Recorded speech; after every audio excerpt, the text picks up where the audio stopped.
अस्सलाम वालेकुम। ईद के दूसरे दिन अम्मी से मिलने आए हैं। अब्बू ज़रूर लेके आते हैं कि जाना है वहाँ पर और ज़रूर मिलते हैं।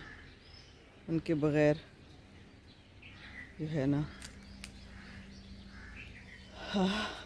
कोई दिन भी नहीं गुज़रता जब अम्मी याद ना आए।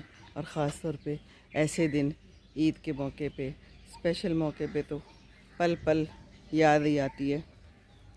तो देखिए कैसे कैसे लोग चले गए, दुनिया से चले गए।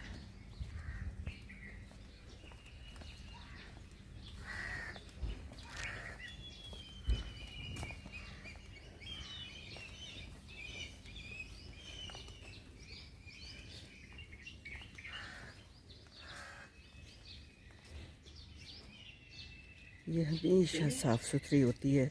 और ये देखिए